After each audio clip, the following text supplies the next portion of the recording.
Same song, same day, two different singers, both winning the spotlight in their own way. I still remember the first time I heard How Do I Live. I had the radio on, just going about my day, and this emotional, stunning ballad starts playing. It was Trisha Yearwood singing, and I thought, wow, this is absolutely beautiful. But then, a few hours later, I turned the radio on again, and there it was again. Except this time, it wasn't Trisha. It was LeAnn Rimes. Same lyrics, same melody, totally different voice. And I was like, wait, what is happening? Didn't I just hear this exact same song? Am I losing my mind? Turns out, I wasn't.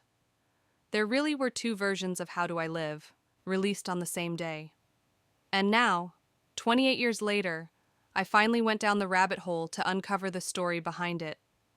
So if you love music, drama, unexpected twists, and the kind of behind-the-scenes stories that make you fall in love with songs all over again, hit like, subscribe, and let's get into it.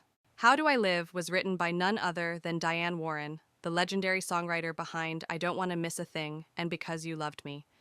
She was asked to write a song for the upcoming action film Con Air, and she had one artist in mind, LeAnn Rimes.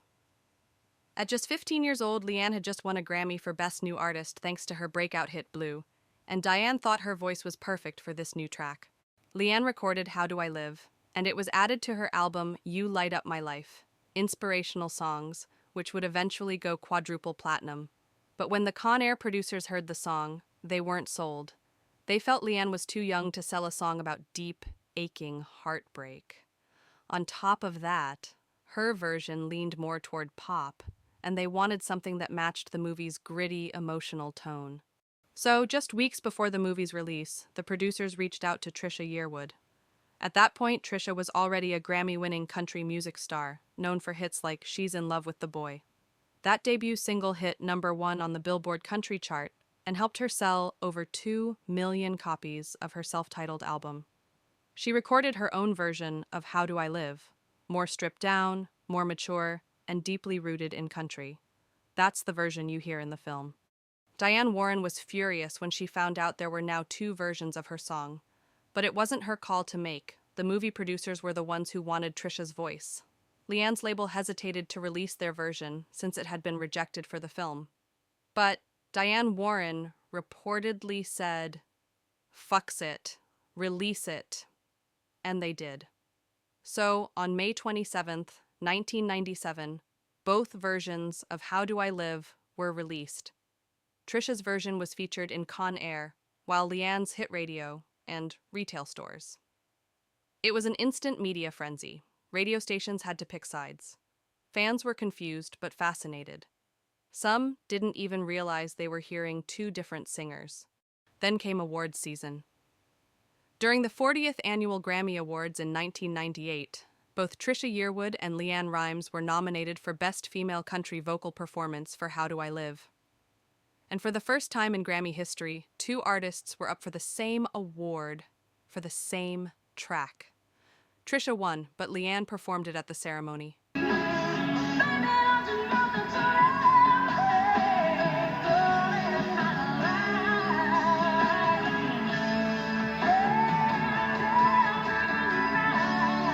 Trisha's speech, she said, "Flabbergasted. I know how strange it must be to have 50 million versions of this song out there." And listen, was that a subtle dig at LeAnn? Maybe. You tell me. The song was also nominated for Best Original Song at the Oscars that year, but it lost to My Heart Will Go On by Celine Dion. At last, Trisha Yearwood finally had the chance to sing it live on TV. She was the one who performed How Do I Live at the Academy Awards.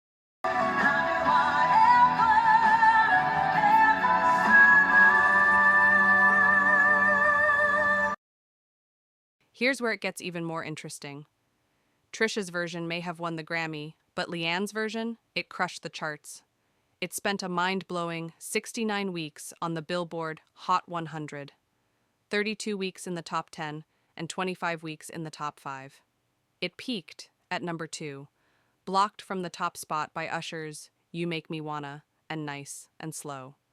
Still, 69 weeks on the chart? That was a record at the time. Meanwhile, Trisha's version did best on country radio, peaking at number 2 and landing among the top 20 biggest country singles of 1997. But overall, Billboard ranked How Do I Live, specifically LeAnn's version, as the second top-performing song of the entire decade. Even now, if you walk into a karaoke bar and punch in How Do I Live, you're getting LeAnn's version. That's the one most people remember. So here's my take. Trisha's version, 100% the better fit for the movie. I get why the producers went with her. LeAnn's version did sound a little too pop for the gritty vibe of Con Air. But when it comes to popularity, LeAnn wins, no question. She was just 15 and already breaking records. It's kind of like Taylor Swift starting out in the late 90s. What happened was basically an executive decision. These things happen in the industry.